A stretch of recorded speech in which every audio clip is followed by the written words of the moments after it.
Hola, en este video nos vamos a encargar de explicar la responsabilidad privada de los bancos por el pago de cheques falsos o alterados.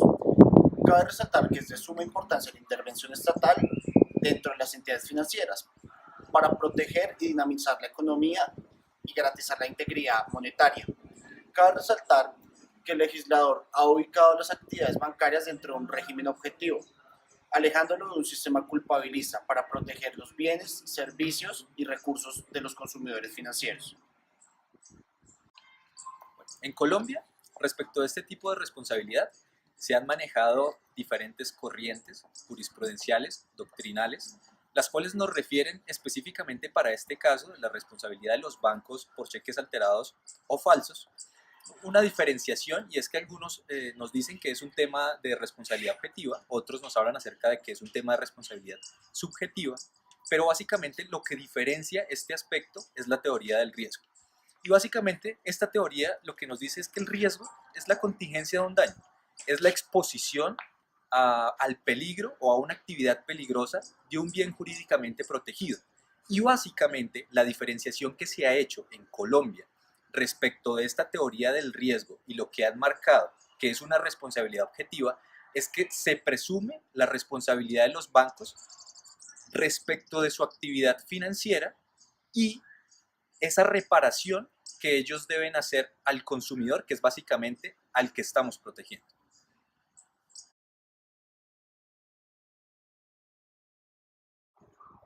Continuando con el tema, vamos a desarrollar el riesgo dentro de las actividades financieras. Como ya sabemos, dentro del régimen objetivo de los bancos se desprenden dos directrices. La primera, el riesgo provecho, donde las actividades bancarias y la utilización de los recursos de los clientes generan unas ganancias y unos beneficios al propio banco. Eso quiere decir que si con ocasión a la prestación de sus servicios cometen o incurren algún daño, deben repararlo a sus clientes. En segunda medida, el riesgo creado. Es básicamente lo que expone al banco en el desarrollo de sus actividades a los posibles daños que puedan causarse. Y como tercera medida, haciendo una conexión, está el riesgo profesional. El riesgo profesional nos da unos parámetros que nos hablan que cada persona en la entidad financiera como funcionario debe estar capacitada y debe ser profesional en el cumplimiento de sus actividades. Por tanto, se supone, y así lo estableció el legislador, que sus actividades son profesionales y deben realizarse con la diligencia posible para el cumplimiento de sus fines. Respecto de los elementos de la responsabilidad civil, el hecho generador del daño, el nexo causal y el daño como tal, debemos decir lo siguiente. Respecto del hecho generador del daño, pues básicamente es esa adulteración o falsificación de ese título o valor cheque. Respecto del nexo causal, que es esa relación intrínseca que hay entre el hecho generador y el daño, pues básicamente es esa falsificación o adulteración con esa damnificación o ese daño que se presenta respecto de la cuenta corriente de la persona que ha realizado ese tipo de contrato con una entidad bancaria. Básicamente, pues hay que tener en cuenta que ese daño se presenta respecto de un detrimento patrimonial de esa cuenta bancaria, de cuenta corriente, y lo que pues está haciendo es afectar directamente el interés y los fondos de esta persona. Vamos a hablar sobre la línea jurisprudencial y el pensamiento que ha tenido la Corte respecto a la responsabilidad bancaria. Encontramos una primera posición en la cual la Corte plantea que es una responsabilidad objetiva. Presenta dos bases para esto. La primera es el oficio a su cargo, la labor que cumple cada funcionario en una entidad bancaria. Y segundo, es que no se podrá exonerar de la responsabilidad en el desempeño de sus funciones.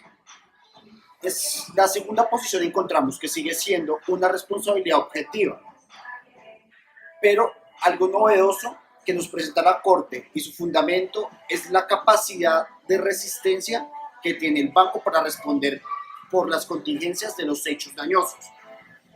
Y como tercera posición empieza a hablarnos sobre lo que ya embarcamos, que es el riesgo profesional, donde dice que los bancos deben actuar con total diligencia para satisfacer las necesidades de un interés público, que es la sociedad que les deposita sus dineros para su respectivo manejo. Entonces, en el momento que no sean dirigentes y falten a este deber, deben responder por los daños causados. Bueno, ustedes se preguntarán, ¿quién es el responsable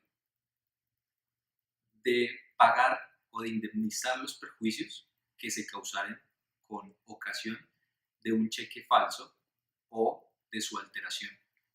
Y esto puede causar controversia, pero según el 732 del Código de Comercio, es el banco quien debe hacerse responsable por todos los elementos que hemos venido nombrando.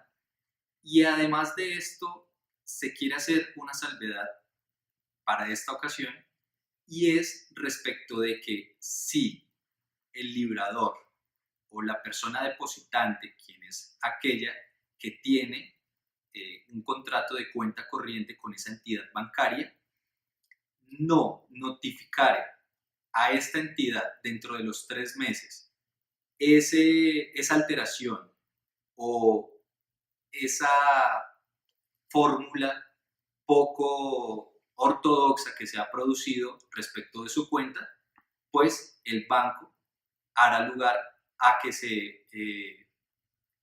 como entidad pues se exima de todas y cada una de sus responsabilidades.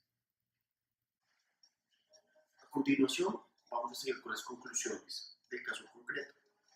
Como primera conclusión encontramos la importancia de esquemas regulatorios por parte del ordenamiento jurídico colombiano hacia las entidades financieras en la prestación de sus servicios hacia sus clientes. Y por ejemplo, con el régimen objetivo de responsabilidad privada, brindamos que con ocasión de los daños los clientes y los que se benefician de los servicios bancarios van a poder reclamar y a llegar al resarcimiento de los daños en su contra de una forma más directa y eficaz, por cuanto los bancos deben responder directamente. Como segunda conclusión, el abandono de la culpa. Se desestima la culpa y ahora es el riesgo creado por los bancos el que va a predominar para enmarcar la responsabilidad en la prestación de sus servicios. Bueno, como tercera conclusión, es importante decir que respecto de este tipo de responsabilidad, la teoría del riesgo creado es un enfoque bastante importante al cual debe prestársele mucha atención, y es respecto de que la circulación de los cheques puede generar en cierto momento su alteración o su falsificación, como ya lo hemos dicho, y que en todo caso es el banco quien responderá por los perjuicios que lleguen a causarse, sin importar si hubo en cierto momento la diligencia del empleado de estas entidades. También es importante hablar acerca de que en este tipo de responsabilidad es el banco la parte fuerte de esta relación financiera, y en todo caso, y si no hay lugar a excepciones, es fundamental e importante que se tenga en cuenta que será la entidad la que responde por los perjuicios que llegaran a ocasionarse. Gracias. You're not here anymore.